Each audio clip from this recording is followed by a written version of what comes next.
इन दिनों शोर भी जैसे बन गया है बवा, जिंदगी बनती जा रही है एक सजा। इस कदर डूबे हैं सब शोर के गुबार में कि सुनाई देती ही नहीं हमको धड़कनों की सदा। सड़कों पे दौड़ती ये वहशियाना दहशतें, भूल गए हैं हम जैसे जीने का हर कायदा। जी हाँ, आज मुकम्मल जिंदगी में हम सब बात कर रहे हैं एक अनदेखे अनजाने खतरे की, जो हमें दिखाई तो नहीं देता पर हर तरफ बिखरा हुआ है। सड़कों पे ट्रैफिक का शोर, ट्रेन्स, हवाई जहाज, फैक्ट्रियों, कंस्ट्रक्शन एरियाज में बढ़ते हुए शोर, और यहाँ तक कि शादी ब्याह और जश्न में बढ़ते हुए जोर जोर से बजते हुए बैंड बाजे, जहाँ संगीत भी शोर में बदलता जा रहा है।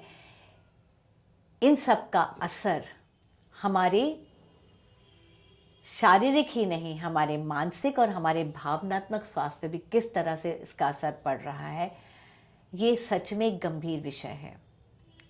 लोगों में इरिटेशन, सिरदर्द, चक्कर या ध्यान केंद्रित न कर पाने की समस्याएं आ रही हैं, और पर हम शायद इसको समझ ही नहीं पा रहे हैं कि इसकी एक वजह शोर भी हो सकती है।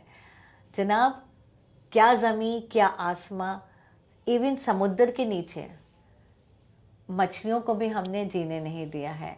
ये शोर जो चारों तरफ हमारे औद्योगिकीकरण की वजह से या हम मनुष्य का जो इतना फैलाव हो गया है, उससे हमने सिर्फ अपना ही नहीं, जीव जंतुओं का, वन्य प्राणियों का, समुद्र में रहने वाली मछलियों का भी जीना हराम कर दिया, क्योंकि अब हमारा फैलाव बढ़ता चला गया है।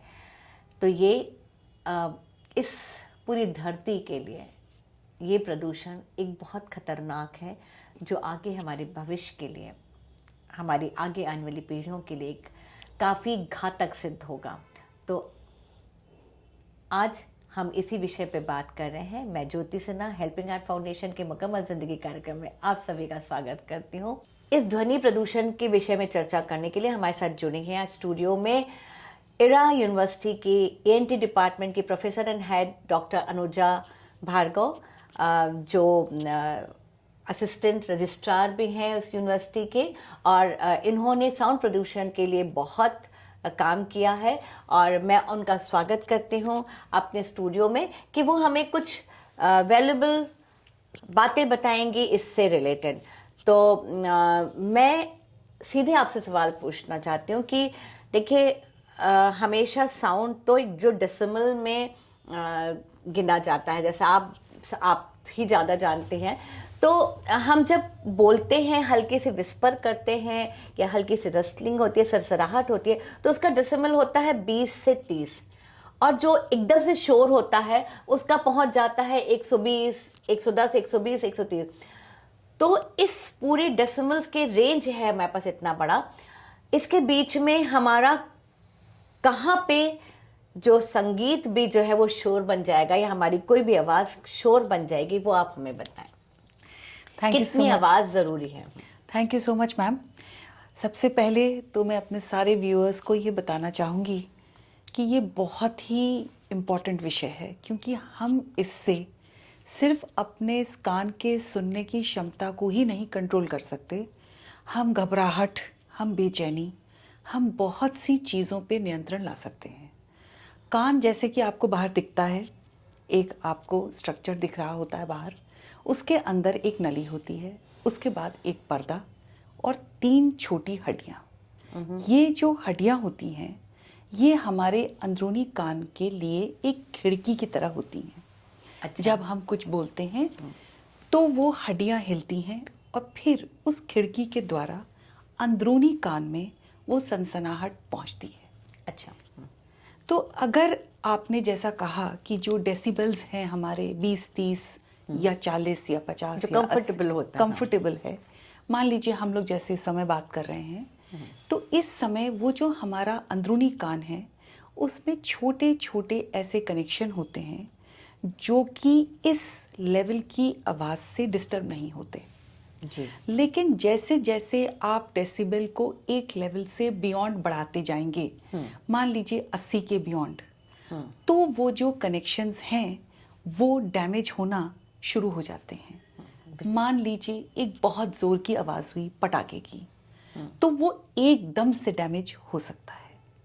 लेकिन आपने जैसे बहुत ही उचित बात बोली मैम कि हमारे रोज़मर्रे का प्रदूषण, ट्रैफिक का, हॉर्न का, म्यूज़िक का, मोबाइल का, वो कंटिन्यूअसली एक लेवल पे जब आ रहा है तो वो कनेक्शन धीरे धीरे धीरे इफेक्ट हो रहे हैं। यानी मतलब अगर हमारा जो एक कंफर्ट जोन है हमारे कानों के लिए साउंड के डेसिमल्स का, तो कुछ तो साउंड्स के से हम लोग फेमिलियर होते हैं, बिल्कुल, है ना। कुछ जैसे समझ लीजिए अगर ट्रेन की आवाज़ है वो आई थिंक अराउंड 90 के आसपास होती है, बिल्कुल, तो हम उसकी आवाज़ फेमिलियर है, पर वो हमें पता है कि थोड़ी देर के बाद चली जाएगी।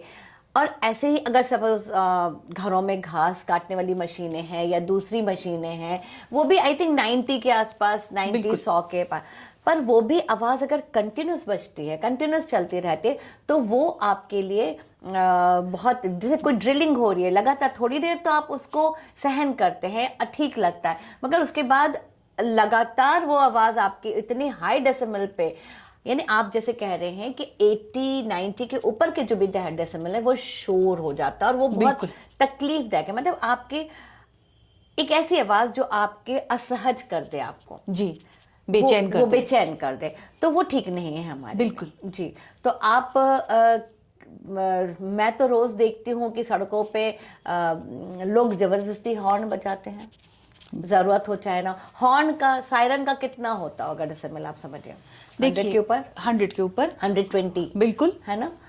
आप सोचिए एक सायरन जो आप बजाते हुए चल रहे हैं या हॉर्न बजाते हुए चल रहे हैं कारों पे, या आपके ड्राइवर्स बजाते हुए चल रहे हैं, या एम्बुलेंस के ड्राइवर्स लगातार, चाहे उसमें मरीज हो चाहे ना हो, वो लेके सन्नाटे से अपना रास्ता निकालने के लिए हॉर्न बजाते जा रहे हैं। आप एक ट्रैफिक पुलिस वाले के लिए, या जो सड़कों में जिनके घर हैं या सड़कों के किनारे जो लोग काम कर रहे होते हैं, सड़कों में चलते हुए लोगों के लिए कितना डिस्टर्बिंग होता है। शायद हम सबने, किसी ने भी इसके बारे में सोचा ही नहीं। क्या हमको इसके प्रति संवेदनशील होना चाहिए? बिल्कुल, बहुत ही उचित बात है। हम लोग जब सिग्नल्स पे रहते हैं, मैं सारे टाइम जो वहाँ पे पुलिसकर्मी वहाँ पे हमें डायरेक्ट करते हैं, मैं सारे टाइम उन्हीं के बारे में सोचती हूँ। बिल्कुल। कि और ऐसे ही देखिए आजकल क्या, मतलब मैं तो अपने ऑडियंस से पूछूंगी कि बहुत सारे लोग होंगे जिनको अच्छा लगता है कि हॉर्न बजाते हुए चलें, या घरों में जब शादियां हो तो तेज तेज, आजकल स्पेशली बच्चे, सभी को बहुत तेज आवाज़ में म्यूज़िक सुनना अच्छा लगता है। आप किसी भी शादी में या जश्न में जाते हैं तो आप जैसे ही अंदर, छोटे से कई बार हॉल होता है जहाँ पे बहुत बड़ी सीलिंग भी, हाई सीलिंग्स भी नहीं होती हैं, और लोग वहाँ बड़े बड़े स्पीकर्स लगाते हैं और गाने बज रहे होते हैं, और वो उसमें इतनी बीट्स होती है, बास इतना ज़्यादा होता है, ये एक फैशन हो गई है, पहले नहीं था। तो और उस पर बच्चे और यंगस्टर तो ठीक है, पर उसमें छोटे छोटे बच्चों को भी आप वहाँ ले जाने से नहीं चूकते हैं, और आप बिना सोचे समझे बच्चों को उन स्पीकर्स के सामने डांस करने देते हैं। उन बच्चों, और कई बार बहुत नवजात शिशु भी होते हैं, हम देखते हैं माएँ गोदी में लिए वहाँ बैठी होती हैं या डांस कर रहे होते हैं। क्या हम लोग को समझ नहीं आ रहा कि हम उनके लिए उनको खुशी नहीं दे रहे हैं, हम उनका इरिटेशन बढ़ा रहे हैं। बेचारे अगर वो रोते तो लोगों को समझ नहीं आ रहा कि क्यों रो रहे हैं। बिल्कुल सही कह रही हैं आप। तो यहाँ पे हम कोई सिर्फ मेडिकल बात नहीं कर रहे हैं, जनरल चीज़ें हैं। और जब बच्चे इरिटेट होते हैं, उनके सिर में दर्द होता है, या बुजुर्गों को भी इसमें बहुत इरिटेशन हो रही है। अभी अखबार में था कि हमारे लखनऊ की ही समिट बिल्डिंग के पास कुछ, शायद वहाँ पे बहुत, समिट बिल्डिंग में बहुत वो हैं, क्लब्स हैं, और वहाँ पे तेज आवाज़ में म्यूज़िक बजती है, तो उसके आसपास के अपार्टमेंट्स के लोगों बेचारे सो नहीं पाते। बहुत सारे बुजुर्ग हैं जिनको नींद नहीं आती है। तो मुझे लगता है डॉक्टर साहब कि इसका एक बहुत बड़ा एक ये ले जाती है तनाव हृदय रोग के पास पे। बिल्कुल, हम लोग ये देख रहे हैं कि एक बहुत इम्पॉर्टेंट कहावत निकली थी एक मैगजीन में कि 20s is the new 40s। तो we have to not only look कि हम लोग 45 से ऊपर या 65 से ऊपर, हम यंगस्टर्स की भी बात कर रहे हैं। जो आप बता रही हैं मैम, हार्ट रेट का बढ़ना, ब्लड प्रेशर का बढ़ना, पसीना आना, बेचैनी होना, ये सब बढ़ते हुए साउंड प्रदूषण के लक्षण हैं। सही कहा आपने। तो आप सुन रहे हैं कि अगर आपको बेचैनी होती है, कभी कभी घबराहट होती है, और बहुत सारे मेरे साथ मैं देखती हूँ कि जो यंग बच्चे हैं, यंग लोग हैं, यंग प्रोफेशनल्स हैं, जो बेचारे ड्राइव करके बहुत लंबा लंबा जाते हैं, दूर तक जाते हैं, वो रास्ते की पोल्यूशन, सारी साउंड पोल्यूशन, बाकी पोल्यूशन तो है ही, पर साउंड पोल्यूशन को झेलते हुए जाते हैं, और वो कहते हैं कि मन नहीं लग रहा, हम कंसंट्रेट नहीं कर पा रहे अपने काम में, इरिटेशन हो रहा है, और कानों में एक विस्लिंग की आवाज़ आती है, कोई आवाज़ आती रहती है। वो भी क्या इससे इसकी वजह हो सकती है? बहुत ज़्यादा, बहुत अच्छी बात है। इसको कहते हैं टिनाइटस हमारी भाषा में। टिनाइटस, जो कि हर तरह का टिनाइटस होता है। हमारे पास बहुत किस्म के टिनाइटस आते हैं। कोई कहता है ड्रम बज रहा है, कोई कहता है झिंगूर बोल रहा है कान में, कोई कह रहा है हॉर्न बज रहा है।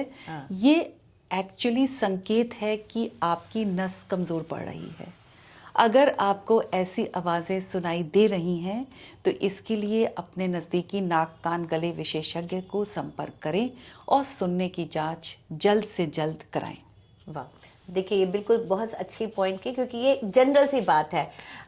लोगों में चक्कर भी आ रहे हैं, कई लोग शिकायत करते हैं कि चक्कर है। उसकी दो वजह मुझे समझ आती हैं। एक तो too much use of mobile phones, बिल्कुल, है ना, और दूसरा मोबाइल फ़ोन में बहुत बात करना, कंटिन्यूस बात करना। वो हम लोगों ने आँखों वाले सेक्शन में भी ये वाली बात की थी कि मोबाइल का बहुत ज़्यादा स्क्रीन देखना भी एक वजह है और आँखों पे बुरा असर पड़ता है। वैसे ही मोबाइल एक जाना पहचाना दुश्मन हम हाथों में लेके घूम रहे हैं। हम सब एक ऐसा खतरा लिए घूम रहे हैं, और उसके बिना शायद हम लोग रह भी नहीं सकते हैं। पर कहीं ना कहीं हमें एक जागरूक हो जाना चाहिए इस बारे में कि इस खतरे को हम अपने से जितना दूर रख सकें, अपने दुश्मन को जितना दूर रख सकें। तो साउंड जितना हम लोग ये इससे सुन रहे हैं मोबाइल से, क्या वो भी असर करता है हमारे, एक कहते हैं कि नॉइज से जो ध्वनि, नॉइज से जो एक हियरिंग की प्रॉब्लम बढ़ रही है, जी बिल्कुल, उसकी कोई टर्मिनोलॉजी है आपके पास, है ना? बिल्कुल, noise induced hearing loss, and वही हम लोगों ने बात किया कि it can be either sudden, जो कि हम लोग बात कर चुके हैं, अगर एकदम से पटाखा फूटा या कोई और ब्लास्ट भगवान ना करे हुआ। लेकिन एक होता है कंटिन्यूअस एक्सपोजर से। हम लोगों ने अपने नॉर्मल, हम मरीजों को बताना शुरू कर चुके हैं कि जब आप मोबाइल का यूज़ करें तो अगर आप कोशिश करें कम से कम देर बात करें, और अगर आपको लंबी बात करनी है तो आप स्पीकर पे डाल के करें। Please do not use headphones या ब्लूटूथ कान में कंटिन्यूसली लगाना आपके कान को, नस को कमज़ोर कर सकता है।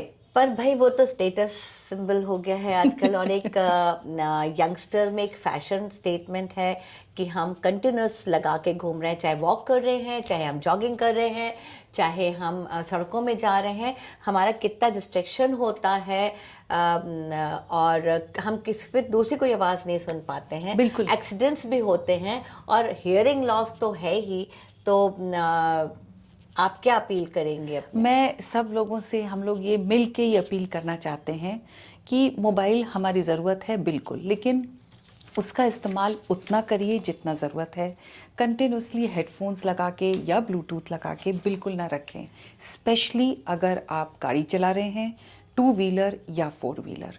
और जहाँ तक हो चीज़ों की ध्वनि अपने आसपास, या अपने आसपास अगर आप लोगों को देख रहे हैं कि बहुत ज़्यादा आवाज़ हो रही है, उस चीज़ को बिल्कुल भी बढ़ावा ना दें। एक और छोटी बात बताना चाहूँगी, ये चीज़ एक हम लोगों का बड़ा कॉमन कस्टम है। जब हमारे घर एक छोटा बच्चा होता है, उसकी पहली दिवाली होती है या पहला कोई त्यौहार होता है, हम बच्चों को पटाखों के बीचों में चले जाते हैं और कहते हैं ये उसकी पहली दीपावली है। नहीं, आपने बच्चे की नस परमानेंटली हो सकता है डैमेज करते हो। Please don't do this. ये कोई ऐसी छोटी छोटी चीज़ें हैं कि अगर हम लोग अपने उसे डे टू डे रूटीन में अपना लेंगे तो हो सकता है हमारी आने वाली जनरेशन इस तकलीफ से बची रहे। हाँ, कई बार हम लोग नहीं जानते और अनजाने में ही अपने ही घर के लोगों का, अपने ही लोगों का नुकसान कर देते हैं। हम संगीत जो बजा रहे हैं प्रोग्राम्स में, जश्न में, हम खुशी सोच रहे हैं कि हम लोगों को खुश कर रहे हैं या खुशी दे रहे हैं, पर देखा जाए तो हम बहुत नुकसान पहुंचा रहे हैं अपने ही लोगों का। तो आप बात हुई कि क्या क्या वजह हो सकती हैं हियरिंग लॉस। ओके, तो कैसे पता लगे, क्या पहला सिम्टम होता है कि जब हमको इवन छोटे बच्चों से लेकर बुजुर्गों तक आप बताइए हमको कि क्या सिम्टम होते हैं कि हमें समझ आए कि हमको हियरिंग लॉस हो रहा है, हमारी सुनने की क्षमता कम हो रही है। देखिए, 2 वर्ग हैं जिन्हें हमें बहुत ध्यान देना है। बहुत छोटे बच्चे जो अपनी बात हमें नहीं बता पा रहे, या बहुत बुजुर्ग, क्योंकि वो हमें बात नहीं बता पाते हैं। बाकी जो हमारे बीच का वर्ग है वो हमें बता सकता है कि सुनना कम लग रहा है, पर आम तौर पे आपको ऐसा नहीं लगता। आपको लगता है एक कान आपका बंद हो गया, पहली बात। या दूसरी बात जो आपने बहुत अच्छी कही मैम, चक्कर आना, कान में सीटी बजना या कान का बंद होना सबसे जल्दी आने वाले संकेत हो सकते हैं। लेकिन अब आपका सवाल दर्शकों का होगा, बच्चों के लिए हम क्या करें? बच्चे तो हमें नहीं बता पाएंगे। आपने इस बात को बहुत ही सुंदर रूप से बता दिया है। बच्चों का जो अटेंशन स्पैन है वो कम हो जाता है। बच्चों का ध्यान पढ़ाई में कम लगने लगता है। कुछ बच्चे, हम लोग उन्हें बार बार कहते हैं तुम पढ़ो, पर उनका ध्यान नहीं लग रहा है, और डांट पड़ती है उनको टीचरों से, घर से, क्योंकि वो कम सुन रहे हैं। उसी तरीके से हमारे घर के बुजुर्ग, अक्सर आपने देखा होगा, वो घंटी नहीं सुन पाते, या मोबाइल लेके पॉकेट में बाहर लेके निकलते हैं, लेकिन उनको घंटी बजाइए उनको सुनाई नहीं दे रहा होता, क्योंकि वो नहीं सुन पा रहे हैं। बिल्कुल। और शायद हम लोग सबको धीरे धीरे ये महसूस होने लगा कि हाँ, अच्छा हो सकता है डॉक्टर साहब हम लोग को सबको आपके पास आना पड़े। बट सच में एक गंभीर विषय है ये बहुत गंभीर है और बहुत दिल छूने वाली बात है। पता नहीं लग पाता कि बिल्कुल। हाँ, तो ये सिम्टम अगर बच्चों में नजर आ रहे हैं कि बच्चा मतलब माँ, पेरेंट्स कैसे समझे कि बिल्कुल, पेरेंट्स से भी मुझे लगता है बच्चा अपना ज़्यादा समय टीचर के साथ बिताता है अपने। तो अगर हमारे जो टीचर्स हैं, इसीलिए हम जितने भी जागरूकता के प्रोग्राम्स हैं स्कूल्स में करते हैं, अवेयरनेस प्रोग्राम्स, क्योंकि टीचर्स सबसे ज़्यादा बच्चों के साथ रहते हैं। अगर हमें लग रहा है तो ऑफकोर्स आप एक नियरेस्ट ENT के पास आइए और अपने हियरिंग टेस्ट कराइए। नॉट ओनली दैट, हम लोग स्कूल में प्रोग्राम्स रन करते हैं। हमारे ऐसे स्पेशल डेज होते हैं पूरे साल में, हियरिंग लॉस और डेफनेस, जिसमें हम स्क्रीनिंग प्रोग्राम्स चलाते हैं डिफरेंट स्कूल्स में, कि बच्चों का रेगुलर हियरिंग असेसमेंट हो सके। तो एक थोड़ा सा हियरिंग लॉस है, वो बढ़ते बढ़ते जब बिल्कुल ही प्रोफाउंड हो जाए बहुत, तो वो किस स्टेज में आता है और क्या सिम्टम्स हैं उसके? डिपेंडेंट कि आपका किस किस्म का डैमेज हुआ है। अगर मान लीजिए बहुत से ऐसे मरीज आते हैं जिन्हों के एक साथ बहुत कहीं फैक्ट्री में काम करते हैं, बहुत वर्कर्स हैं, कंटिन्यूसली उनके दिनचर्या में वो आवाज से दूर नहीं रह सकते, तो हम उनकी रेगुलर स्क्रीनिंग करते रहते हैं। अगर हमें लगता है कि, जैसे कि मैंने आपको बताया था कि कान के अंदरूनी हिस्से में छोटे कनेक्शन होते हैं, वो कनेक्शन हमें संकेत दे देते हैं उस फ्रीक्वेंसी का हियरिंग लॉस हो रहा है, तो हमें पता चलने लगता है कि हाँ अब वो शुरू हो गया है। तो हम उन्हें बताना शुरू कर देते हैं। हम उनको ईयर मफलर्स देते हैं, कान में पहनने के एक किस्म के हेडफोन्स होते हैं, कि जब आप लोगों ने देखा भी होगा फैक्ट्रीज में कि वो लोग उस किस्म के हेडफोन्स का प्रयोग करते हैं ताकि आवाज उनके अंदरूनी कान को अफेक्ट ना कर पाए। राइट। तो that is how we are doing it. तो जब जैसे सपोज जब ये बहुत ज़्यादा बढ़ जाए, आपका कंप्लीट हियरिंग लॉस हो जाए, क्या बाकी चीज़ों की तरह, जैसे आंखों में अगर कोई प्रॉब्लम होती है तो सर्जरी हो जाती है, क्या इसकी भी कोई सर्जरी या कुछ हो सकती है? बिल्कुल हो सकती है। हाँ। और हमारे पास सर्जिकल ऑप्शंस होते हैं। अगर हमारे पास, जैसे मैंने आपको बताया, वो जो कान की खिड़की है, अगर वो हड्डी जम जाती है, जिसका ऑफकोर्स प्रदूषण से लेना नहीं होता है, तो हम सर्जरी करते हैं, उसको हम स्टेपिडॉटमी कहते हैं। और अंदरूनी कान में अगर प्रेशर बढ़ जाता है, उसकी भी सर्जरी होती है। लेकिन अगर नस कमज़ोर हो रही है और हमें ये पता है सुनने की जाँच के बाद, तो हम हियरिंग एड का देते हैं इस्तेमाल करने को। ऑफ कोर्स बहुत फैशनेबल चीज़ है। ब्लूटूथ हम लोग सब लगाते हैं, चश्मा अच्छे से अच्छा होना चाहिए, फैशनेबल होना चाहिए। लेकिन जैसे ही हम किसी से कहते हैं सुनने की Hearing aid, मशीन, हाँ हाँ हाँ, हम तो नहीं उसको लगाना चाहते, हम नहीं करना चाहते। क्यों? It's a taboo. हमको लगता है हम कोई कमज़ोरी हो गई हमारे अंदर। नहीं, वो उतना ही फैशनेबल है जितना चश्मा। तो अगर और बड़े सुंदर सुंदर आजकल तो बड़े अच्छे आने आ गए लगे हैं, हैं, कान के अंदर हो स्टाइलिश गए हैं। हैं। तो पर उसकी नौबत ही क्यों आए? बिल्कुल। उसकी नौबत ही ना आने दें, ना अपने बच्चों को या घर परिवार के लोगों को। इसका ध्यान रखें हम सब। हम जब भी मुझे लगता है कि अगर जब हम कुछ ऐसी शोर वाली जगह में जाएं तो प्रिवेंशन के लिए मुझे तो लगता है कि हम सबको ना एक छोटे छोटे अंदर एयर प्लग्स लगा लेने चाहिए। बिल्कुल, है ना? बिल्कुल। और बच्चों को खास तौर पे कॉटन लगा दीजिए, दिखे ना किसी को, बिल्कुल। उसको ये लगे नहीं, पर वो कम से कम जो इफेक्ट है, जो इम्पैक्ट है वो कम हो इतने जाए। शोर का, वो कम हो जाए। तो ये एक छोटा सा वो है। एक अगर देखिए, हर चीज़ सरकार नहीं कर सकती, हर समय डॉक्टर आपको नहीं मना कर सकता। कहीं ना कहीं आपको खुद अपने स्वास्थ्य के लिए जागरूक होना पड़ेगा। और ये बहुत छोटी सी बात है, शायद आप लोग नहीं समझ रहे होंगे कि ये अरे ऐसा क्या है, शोर से तो हम लोग है उसको हम इंजॉय करते हैं, पर आप देखिए उसके बाद सिर में दर्द कितना होता है, और आँखों में और चक्कर आते हैं आपको, या पल्पिटेशन होता है। बहुत सारे लोग जब शादियों वादियों में जाते हैं तो वो बोलते भी बहुत पल्पिटेशन हो रहा है। तो ये आपके ऊपर है कि अब आपको मना करना है, इस शोर से दूर हटना है, बच्चों को बचाना है। अगर आपकी मजबूरी है उस शोर में रहना बैठना, तो आप बच्चों के कान में थोड़ी छोटी रुई लगा दीजिए, एयर प्लग्स लगा दीजिए। बुजुर्गों को वहां मत आने दीजिए। और बुजुर्गों को भी ये चाहिए कि अगर उनको वहाँ जा रहे हैं तो वो इस तरह से यूज़ करें, मुझे लगता बिल्कुल, है। बिल्कुल, बिल्कुल और सही बात है। कहीं अगर आप जा रहे हैं तो हेडफोन्स लगा के जाएं, और लगातार जो आप सब लोग गाने सुन रहे हैं और लगातार कुछ कान में कान का काम चलता जा रहा है, लगातार आप एयर प्लग्स लगाए हैं, वो ठीक नहीं है।